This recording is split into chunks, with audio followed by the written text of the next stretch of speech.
So can you give us your name? Yes, my name's Shawna Cox. Okay, and can you tell us a little bit about yourself?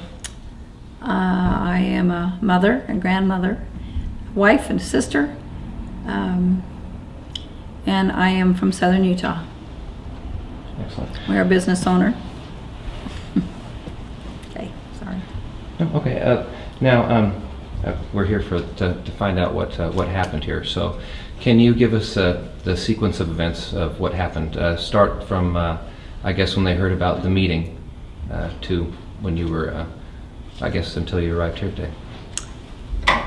The meeting in John Day, there was a meeting set up with the sheriff, was my understanding, and local ranchers that the boys were going to go in and teach them the Constitution. They had been asking them to come out. They do a presentation on the Constitution. It's wonderful. We've had a lot of ranchers that came to the resource center asking for that information. And we shared with them over and again about the Constitution and their rights. And there have been a lot of people who have understood. They came and it's been like the Lord sent them. There's just wonderful people who have come, and so that day, we knew that we were gonna go. They knew that they were gonna go. Usually I don't go with them to these meetings. I had other things that I was doing, and when it came about time to go, there was a family that had showed up a couple of days before that we had met before, and they have a number of children. It's the Sharp family, and we call them the singers because they're just beautiful children, and they sing so eloquently, and they're so great. They're gospel singers, and they bring the Spirit of the Lord with them, and it was just precious. And I tried a few times to get pictures of them during the recording, to record them a few times, because it's just so gorgeous. And but this evening, they had decided that they wanted to go to the meeting, and they were preparing, and they'd gotten all dressed up in their fancy little clothes, and they were ready to go. They were going to go ahead of us. For safety reasons, we had kind of spread people out. They were deciding who was going first and how much time in between, and that was kind of for safety reasons. And they had left ahead of us, probably, I don't know, 20 minutes, half hour, something like that. I don't really recall the exact numbers because I don't know whoever's going. Number one, I wasn't planning to go because there was someone else that was going to go video. But the oldest daughter was still getting ready, and so she didn't leave with the family. So she was still there, and she was going to go with Lavoy and Ryan Bundy. But we couldn't find the person that was supposed to videotape. So I said, okay, I'll go with you, because I didn't want Victoria to be by herself, and she knew me and she knew Ryan, but I wanted to videotape so I could get a good one. I was packing up ready to leave and go home that day, and I said, I'll wait until we get back. So we all loaded in. Lavoy was in the front seat driving. Ryan Payne was security. He was in the right front, riding on the passenger's right side. I was right behind Ryan Payne. Victoria was between myself and Ryan Bundy. And we were traveling along. Victoria got kind of sleepy because I didn't know how far it was from John Day. We were traveling for a little ways, and we were starting up through the mountains. And I was texting and calling people and friends in John Day to say, we're coming, we're going to be there at 6 o'clock. If you want to come, bring your family, whatever, and come and see, because we have this family that's going to sing, and it will be a really neat concert. You need to come at least hear this and see. And so I was doing those things, and Victoria had fallen asleep on Ryan's shoulder. She was tired, and we're coming across this little valley. I looked up and noticed that there was a bunch of vehicles off on a side road. And that's about the time that Ryan and Lavoy also saw it and said, boy, there's a lot of vehicles there. And they were starting to move out onto the road. Behind us, who were supposed to be 15 minutes behind us or so, was Mark, I can never always remember his name, that was driving his Jeep, and he had Ammon, Bundy, and Buddha in with him, who was his security. But they were kind of behind us, not very far, because Mark kept wanting us to hurry and go together and and he kind of kept pushing that. They weren't far behind us. And the vehicles came out of the side road and got right in behind the Jeep. And they suddenly turned on these flashing lights. I couldn't see the flashing lights other than they were shining off the snow, because I was sitting in the back seat behind the passenger side, and there was a camper shell on. There was a lot of things in the back of that Lavoy's truck, and the camper shell was on, so I really couldn't see the vehicles other than when I turned, I could see the Jeep at that time with there's some lights, because I could see them slowing down, and it was kind of in the rear view mirrors where I could see that. And Ryan Payne told Lavoy that they were coming up fast and that he should probably slow down there. It looks like they're pulling us over. Lavoy said, no, we are going to John Day. We have a meeting with the sheriff, and we're got to get to John Day. And they realized that it was a kind of a setup.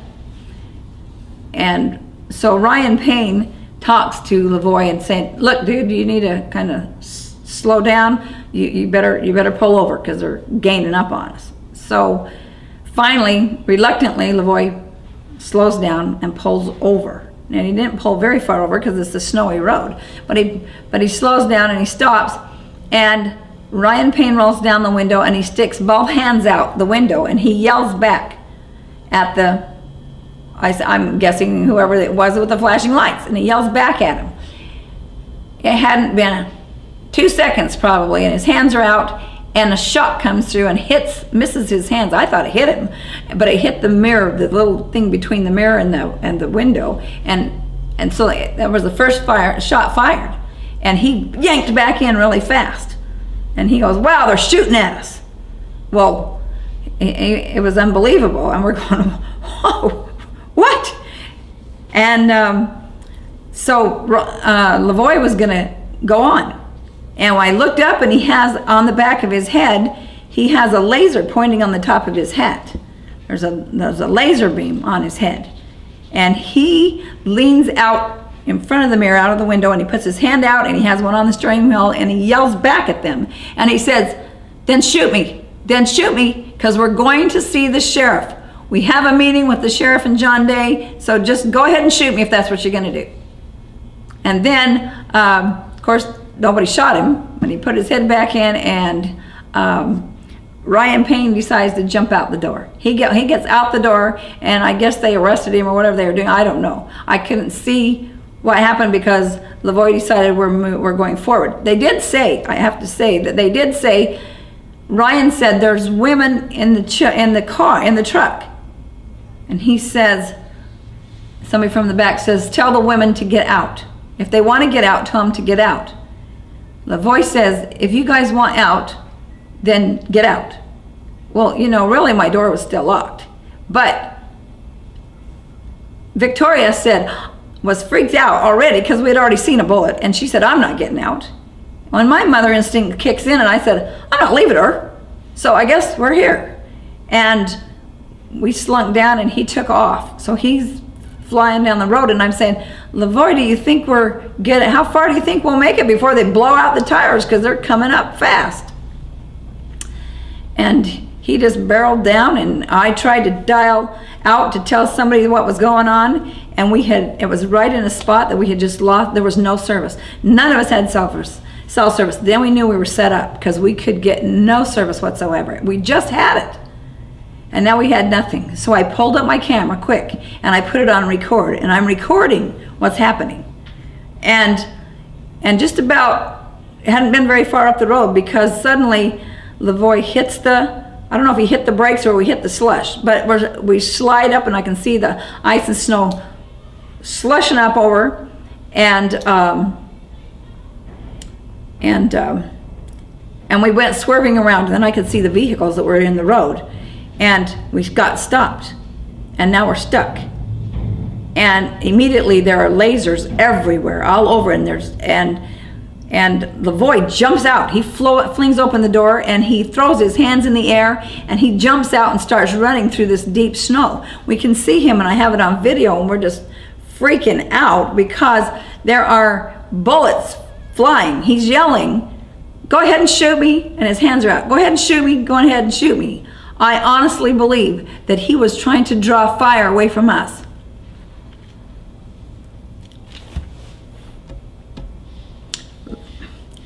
Lavoy is a father of many girls, and he's very protective.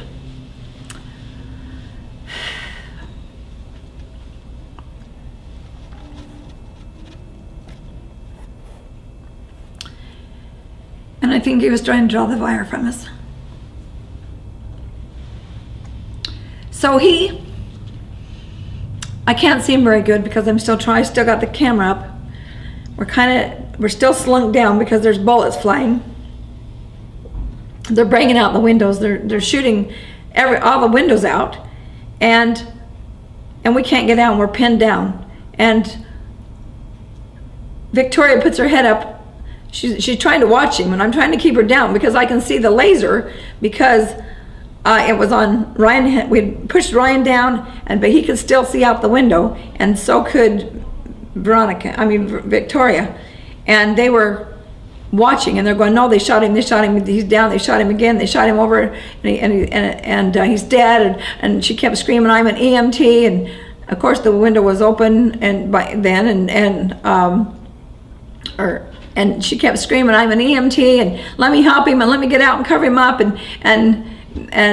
you can't hear anything because I'm sure they probably couldn't hear her because we were dodging lasers and bullets that were coming through the windows, and I'm trying to hold her down because I see the laser on her knee, and I'm trying to push her knee down. I'm trying to push his hat down. We're trying to keep away from the lasers that are coming in, and they had no intention to let up on us. They had already killed him, and I'm still videoing. But you can hear the noise. You can hear everybody, what we're saying. You can hear the things that are happening. And in the window next to my head, as I see, we have been hit. We got hit 4 or 5 or more times on that window, and it didn't break the window. That was totally amazing to me. But we were sitting there praying. That's what we were doing. We said, we got to pray, we got to pray. And so we're offering a prayer of protection. Please, Father, protect us, protect us. And it went on for a long time. It seemed like 5 to 10 minutes. I don't know how long it was, but there was no way for us to get out. They just wouldn't let up. And so finally, she throws herself across Ryan. She sticks her hands out as far as she can reach, and she screams, "Stop, stop, stop!" And I start yelling, "Stop!" And finally, they quit. And then they said, "Tell Ryan to get out." Or they said, tell the man to get out. I don't think they knew that it was Ryan Bundy. And he got out, and he said, as he got up, he said, "I got hit in the shoulder." And it was in his right shoulder. And so then she had looked at it and said, "Yeah, you're hit." And then he got out, and immediately they backed him up and took him, and then she came out. And then they arrested her. And then I had to drop the stuff I had in my hands, the camera, my phone, and papers, and get out with my hands up like they told us. And then they arrested us. And as I was coming out of the truck, her and I both were walking by, and we could see Lavoy laying dead in the snow. And he was face up, which was really odd to me because he didn't leave that direction. He left towards them, and now he was back facing the truck, and he was laying back in the snow, and his feet were deep down into the snow, and he had his hands still out like this, and he had the left hand was laying out, and the right hand was just here, kind of over by his chest, and his hat was still on. It was terrible. And we walked over and sat down. They had cuffed us, set us on the ground, and as I was walking, they had asked me, "Is anybody else in the vehicle?" And I said, "No, I'm it. That's it. That's the last one. There's no one else in the vehicle." And they waited till I got to the road. Then they opened fire, and they continued to pelt that truck. And they broke the window where I had been sitting. they just blasted it. See, I forgot. After they broke out windows too, they started shooting in gas. They were shooting in, I don't know what kind of gas it is. I saw the little canisters, they're like silver round like this, and they would explode, and it was like a gas, and it was smoke, and we couldn't breathe. It was hurting our nose and our mouth, and I had a down coat on. So I had my nose into my collar, and she had her nose into the side of my coat. We were trying to breathe because it was really difficult. And that was before they had quit firing. But after we got out, and they just kept blasting the truck, and then we started saying, "You murdered him in cold blood. You murdered him in cold blood. He didn't have a gun. He wasn't doing anything." Before I made a statement, I thought he might have had his pistol strapped to his side, because often he carried his pistol. But every time we got into a meeting, they did never take the pistols in, or any of their arms. So I don't know if he had a gun, but I don't think he had a gun. I'm sure they were in the vehicle, but on him, and he never pulled one, because it made no sense to me that if he was going to shoot them, why wouldn't he take the gun from the car or point at him or do something? But he didn't. He went out with nothing in his hands, and his hands wide open. He had no intention to shoot anybody. Now, how many shots do you think that the agents and police fired? Oh, hundreds. I'm telling you, it just didn't let up for a long time. So I didn't know, but I forgot something else. As we were walking away from the truck and we saw Lavoy, we looked up, and there was all these men that were coming out from behind the trees. There was I bet you there was 24 of them. And they had the long guns, and some of them had caps with these little like binoculars that flipped down off of them on them. It was really insane, and they were coming out from behind the trees. It was like this army battlefield. And when we got back to the road, and they had put the cuffs on us and set us down, and then finally they took us over, and we sat in the back of a van with the door open, in the back end, and we continued to tell them that they have killed an innocent man, and we felt sorry for them, and we will pray for them, and we began to sing because she had been singing. I was trying to calm her down. I told her, I said, "You've witnessed something that you'll never forget for the rest of your life, and you need to tell people. You need to tell the truth, what really took place today, because it was murder." And she knew that. We all knew that it was murder. And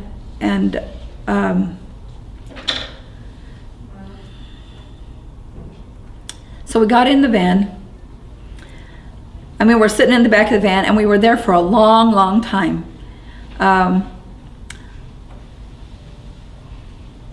She didn't have a very warm coat on, and I had my jacket, but she didn't have a very warm coat on, and she was quite cold. And so I was trying to stay close to her and keep her warm. And then they looked at Ryan and said, "You've been shot, Ryan Bundy." And so they called an ambulance, and then the ambulance came, and during all this time, and so then they put him in the ambulance, and were doing whatever they were doing. I just remember saying, "Can we cut your shirt?" and whatever, and then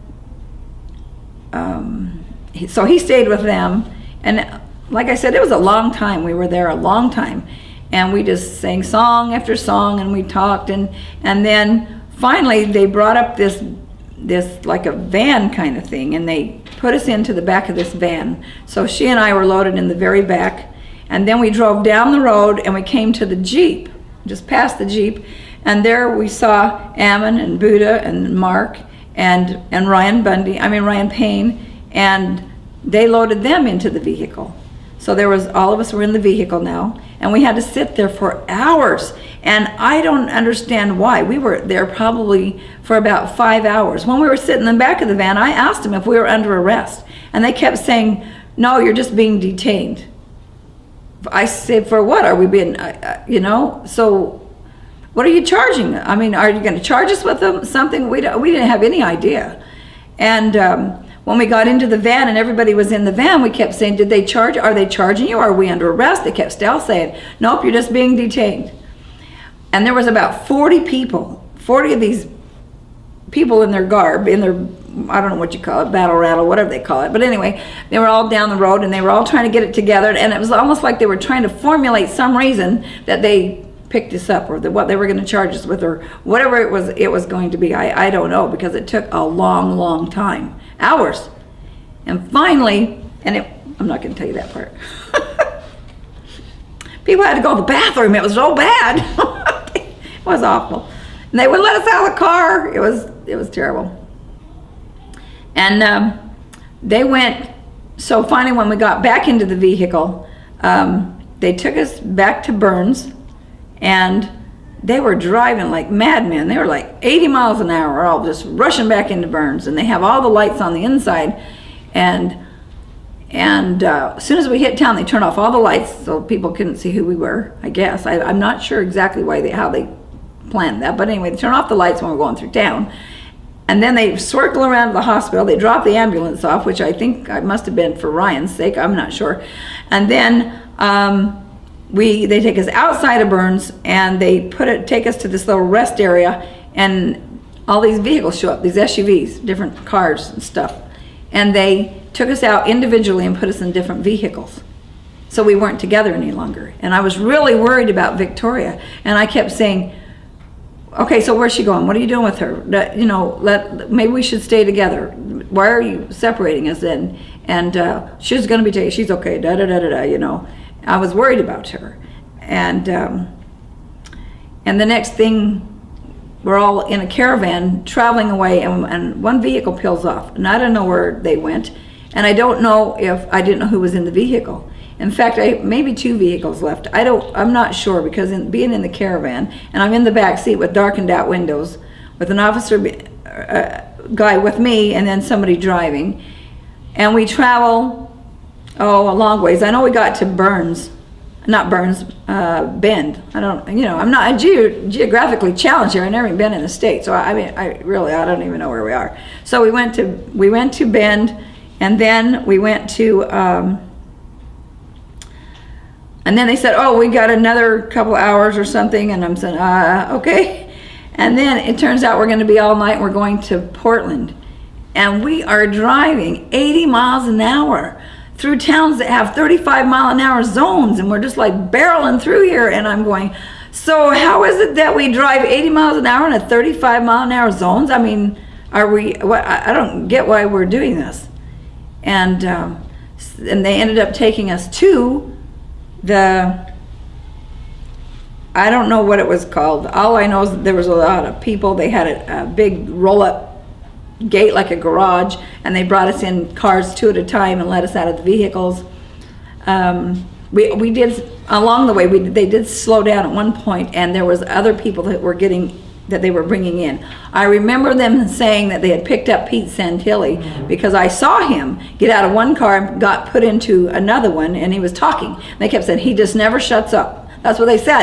And I know Pete, and that was obviously him, and they put him in the car, and then he was in our caravan. So we ended up with, by the time we got there was more people than I knew, and we were just gaining people, but I never could find Victoria. I was worried when we stopped at the bathroom.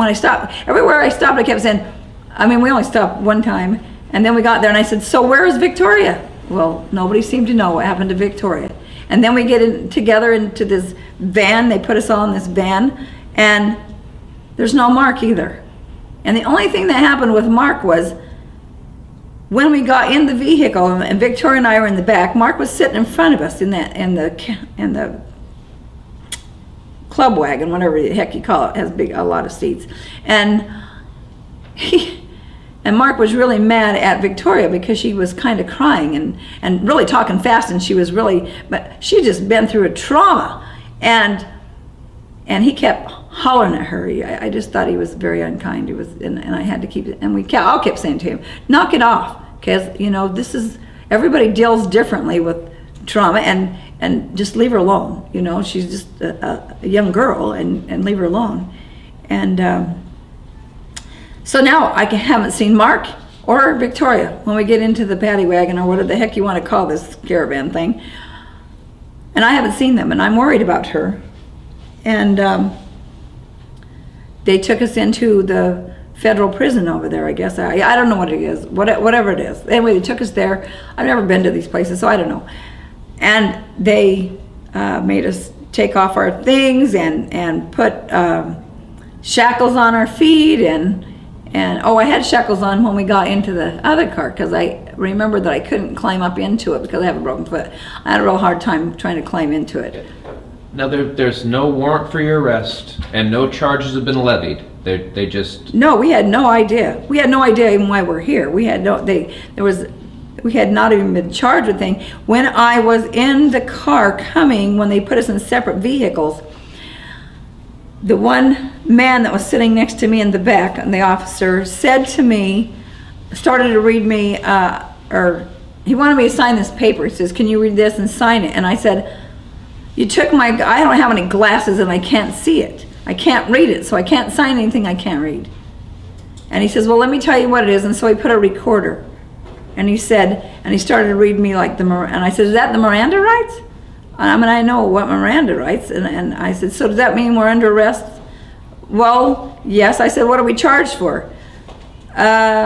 Something about conspiracy. I have no idea what he's talking about. I have no idea. Seems a little vague. Yeah, and I'm going, so I didn't sign the paper. He just recorded that I knew that that's what it was.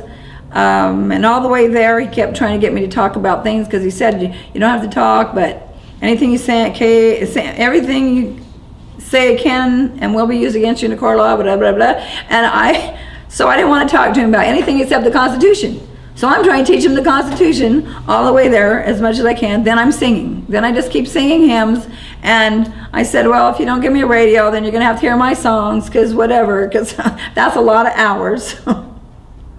And so that's the way it was for hours till we got to there. They took all of our things. They took my wedding ring off. They took everything, and put us in a cell. It took a long time through the night. They put me up in a room. I was there probably for a few hours before they brought us back down. I might have been there 3 hours, 4 hours max. And then they brought us back down, and they took us in, that we were supposed to go see a federal judge. I was sitting in and then all the guys were back in together, and then of course there was just myself, so they keep me separated from them. But we're in the same elevator, in the same van that moves us a half a block with about 3,000 officers and a million lights, and everything stopped. It was like, a really great parade for a half a block. It was really crazy. And then we talked to some lady that's something to do with the court. I just remember her name, but I don't really know how she represents. Something about she can't represent everybody. I mean, we have to have a panel and figure out an attorney and all that stuff. But anyway, that's what happened. And after that, we don't know much of anything, because we don't know what's going on in the outside world. We don't know if anybody knows what happened. We don't know what happened at the meeting, if people actually showed up. I did learn all that stuff later. In fact, last night, there was a lot more information that was given to me last night that did confirm that there were between 150 and 300 people that showed up at the meeting, and the family got to the meeting, and there was nobody to teach the Constitution, and nobody seemed to know, but they did hear. There was, because there had been a newspaper, a news reporter from ABC that was 10 minutes behind us. He was going to be ahead of us. He had been down at the resource center with us, and he left. He was going to be ahead of us, but because of something he had to do, he ended up being 10 minutes behind us. So he only got to the end of it, and he said he only got to the first vehicle, and he got some of that shot, but nobody could hear or see, because we were up around the bend. They could not hear the shots, and they couldn't see anything. So whatever Mark said, he has no idea, because he was not there. And all of them stated that they could not hear or see any of the shooting, because it was up around the bend, and because of maybe the snow and the trees or whatever, and we were probably a mile or two from them, and they could hear nothing, and so they didn't know. What happened to the footage from your camera? The FBI the feds still have it. They got my stuff out of it. They got my phone. I know they do, because they took they took my text that I had had during that day, and it was at court. So I know that they got my stuff. And they, like I said, they wouldn't even give me back anything. They wouldn't even give me back my reading glasses. I asked 20 times, and everybody, even the judge, said, give her back her glasses, because I couldn't even read. They gave me these court papers, and I can't even read them. I mean, I just need reading glasses. You know, when you get a little older, you have a problem. Anyway, whatever. So, and that's, so I was in there for 3 days back and forth, and they put me in the cell, and it's not a pleasant experience, I'll tell you, but it was crazy. I couldn't even get to the phone. They only let me out like once a day, and I made, the only call I could make was when I had a chance, and I had to have somebody come and help me to read a number so I could even try. And then guess what? My husband wasn't home. He was in the house. Anyway, it was crazy. So I didn't know if anybody knew. I don't know what anybody knew, and it was like 3 days. And then I guess my attorney had contacted my family, and so they did know some things, and they were working on other things. And so till, what day did I get out? The day before yesterday.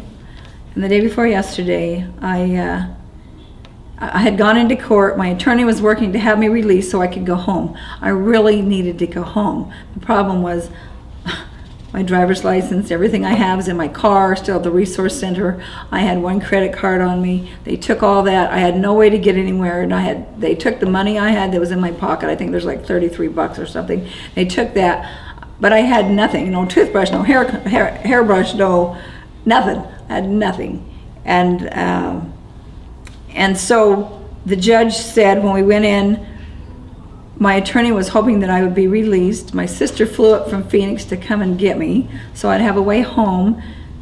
But and they were saying they could probably help me get home.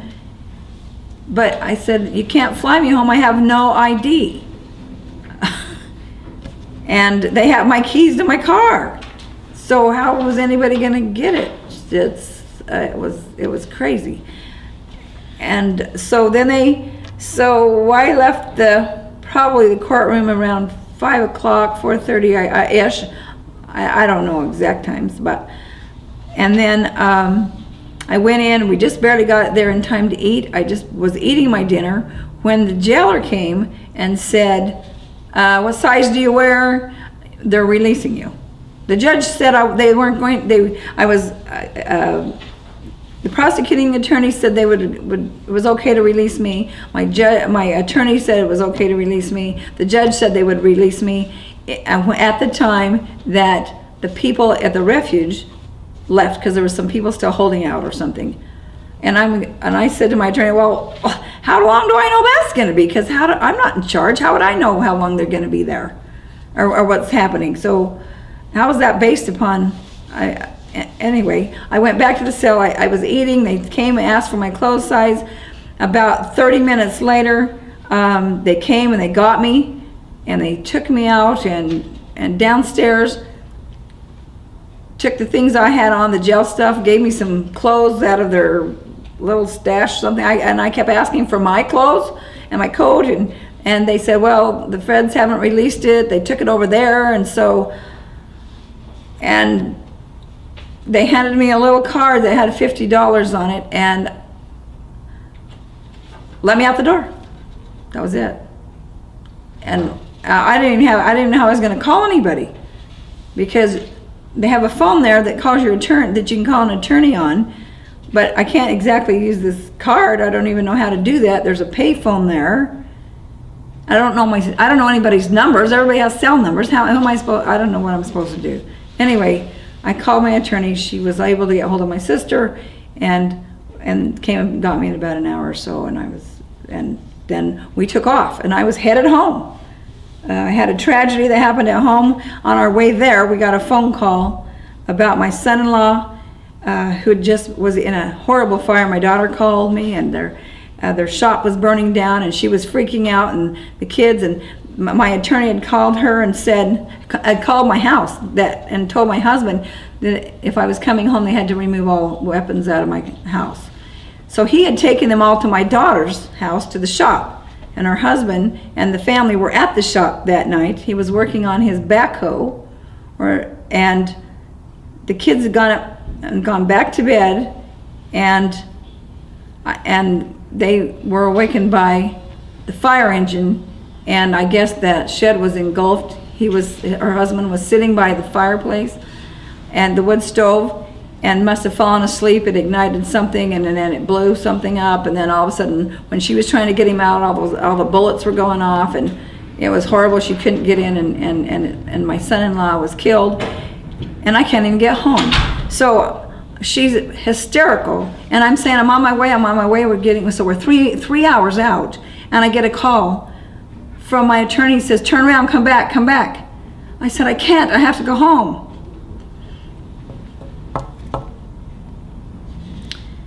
She said, did they give you any release papers? I said, they didn't tell me anything, they just put me on the street. She says, you have to come back, because they didn't put an ankle bracelet or whatever it was on, or whatever. And she says, I'll help you in the morning. I knew she couldn't do it Saturday. He was gonna come to work till Monday. So reluctantly, we had to turn around and come back, because she said that they would probably pick us up if we didn't. We came back and have been sitting waiting till Monday morning to get whatever our release papers are. I had no idea. There was no guidance, stipulations, nothing. So at this point, we had heard nothing. So we're here waiting. Jeez. Whew. Well, let me ask you a couple more questions here about the incident. Now, did you hear shots fired before Lavoy reached his hand over? Did they shoot first when after he had gone out of the truck? Did they fire before he had moved his hand? Was there shots fired? Absolutely. There was all kinds of bullets going. He had his hands out, and they were shooting while he was walking towards them with his hands out. Okay. Also, there was reports that there may have been a Fed on the inside, maybe a double agent. Do you have any thoughts on that? Well, that's why we think it was maybe this Mark person, because he was so anxious about getting people there, and suddenly, when we were in the van, he was worried about his, quote, $60,000 Jeep that he kept throwing up there, and was making sure the Jeep was still there. And when we get there, he's not there. And then we find out later that he's back with his Jeep. He got released. There was no charges. When we got handed those pieces of paper, he wasn't on there. In fact, if you look, Lavoy Finicum's name's not on there either. So there was no warrant before this thing went down. Now, did you see the police or any agents filming this while this was going on? Did you see any cameras? I didn't see any cameras. That doesn't mean there's not cameras. I did see that there was an officer. Specifically, there was one man there that was carrying a rifle, and I said, well, how come you don't have a camera on your hat? And he said, well, I got a flashlight. Well, I wasn't looking at that. There's kind of a little strip of like I don't know what you call it, but for a place that you might put a camera, like a GoPro on your head, but there's no cameras on. There was no camera on it. And I asked him, so you lost your camera or what? And he said, no, this is just a flashlight. I said, no, the other thing in the middle of your head. So that's all I ever saw. I didn't see anybody actually with any cameras. Okay, I think we've about covered it there. Does anyone else have any other questions? The question I have regarding is when we're looking at the tape with the drone comes around behind the agent. The first thing we saw was the gentleman get out of Lavoy's vehicle. The second thing we saw was a girl with long dark hair that I didn't recognize. Is that that was Victoria. Mm-hmm. Then we see you coming last, and you're sort of trying to get through the snow and going sideways. When we see Lavoy, the drone is pointing down at Lavoy. When he gets out, he has his hands straight up, and then all of a sudden, it's like he got shot in the right side, it looked like, as he kind of reaches down to his side. And then as he flips around, he's looking at the guy coming out of the trees, pointing the gun straight at him, and you can see the shock look on Lavoy's face. Did Lavoy reach down to his right side because he'd just been shot with the first shot?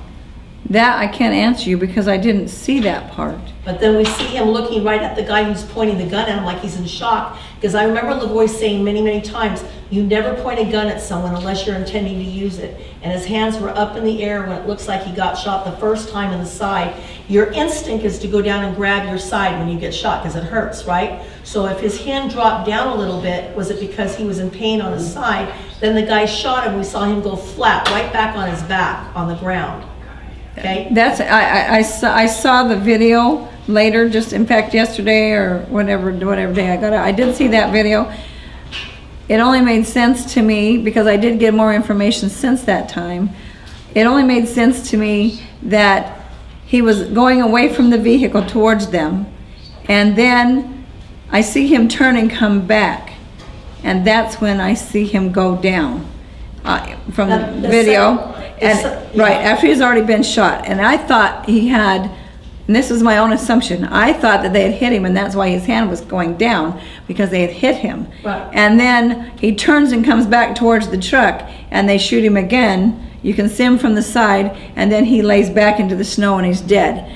Now, since then, yesterday I learned new information that in fact he only had 3 bullet holes, and they were all from the back. Now, the other question I have that has to do with that, we see the drone coming behind the agent who's kneeling to Lavoy's left side, and there's 3 other agents standing, but this agent's kneeling. We see the agent reach under his jacket and pull out a wallet, and we see his right hand go out like he's handing a man's wallet to another agent. Now, the jacket that Lavoy was wearing is like with that sheepskin type, and there are no pockets on the inside, so you can't put a 9mm inside your jacket because those jackets are the fake sheepskin, and there are no pockets sewn into those men's type of winter jackets. So we know, number one, he couldn't have a 9mm inside the jacket. There's no way he could have had one as belt buckle. If you look, another agent is coming off the pavement, crossing in front of the black truck, and he's carrying what looks like a 9mm in his right hand with the muzzle pointed down. He walks over to the other agents, including the one kneeling to the left of Lavoy's body. He somewhat crouches down, and they're messing around like with his hands in the jacket. He gets up and walks away back to the pavement, and he doesn't have that same gun in his hand any longer. I thought that was weird. I didn't see any of that. I'm sorry. I don't know. The drone was showing it. Okay. A couple more questions. Now, Lavoy was often seen with his cowboy pistol. Was he known Right. to carry any other types of pistols? Like a 9mm, or was he pretty much a cowboy gun kind of a guy?